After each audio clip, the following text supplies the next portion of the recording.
Why Paris 2024 is way cooler, for climbers, than Tokyo 2021. My main memory of the Olympic sport climbing event in Tokyo 2020 is that it was A. confusing, and B. a shambling mess.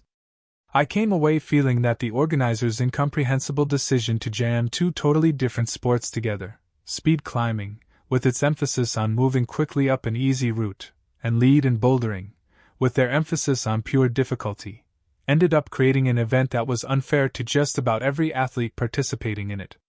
Luckily, there are two major differences between the Olympic sport climbing event, singular, that debuted in Tokyo 3 years ago, and the sport climbing events, plural, that we're watching in Paris this week. First, speed is now its own event. Paris 2024 has two sport climbing events, with speed athletes competing for one gold medal, while boulder and lead athletes vie for another. Is this a big deal? Emphatically yes. In a 2021 article I wrote that to ask a speed athlete to compete in boulder and lead is less like asking a 100-meter runner to compete in the marathon than asking a short-track speed skater to compete in figure skating. Two radically different sports that happen to involve ice. I still believe that.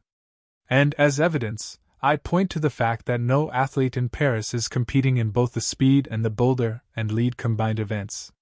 Someday, perhaps, the Olympics will emulate the IFSC World Championships and give sport climbing 4 medals: speed, boulder, lead, and lead combined. But for now, simply carving speed off makes sense. Many athletes excel at both boulder and lead.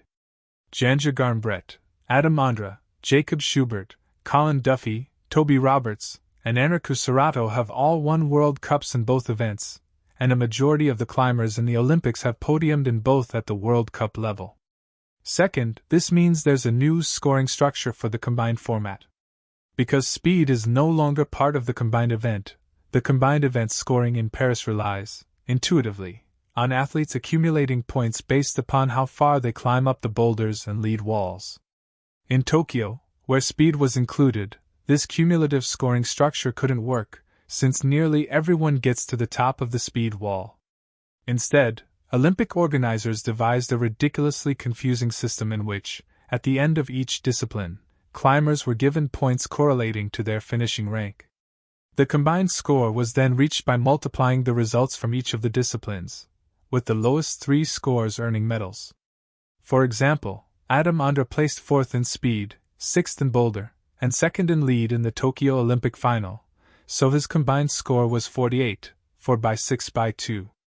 Alberto Guinness Lopez won gold with a score of 28, having placed 1st in speed, 7th in boulder, and 4th in lead. The frustrating, but also sort of fascinating, thing about the multiplication structure was that scores changed drastically with slight variations in finishing order.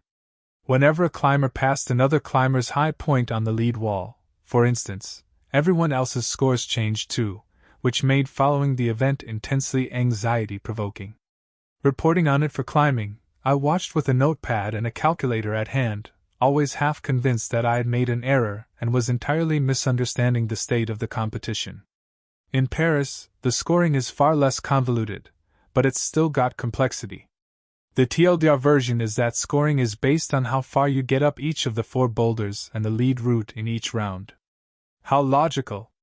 But in reality it's not quite so simple, so if you're not familiar with that yet, read our article How is Olympic Sport Climbing Scored? All this is very cool, and good for the sport, for 3 reasons. 1. Speed climbers don't get the shaft.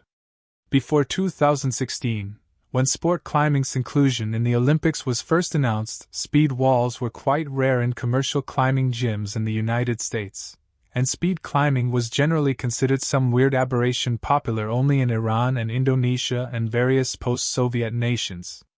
As a result, U.S. viewers tended to interpret speed's inclusion in the Tokyo combined event based on how it might pollute the results generated by the boulder and lead events that we actually cared about.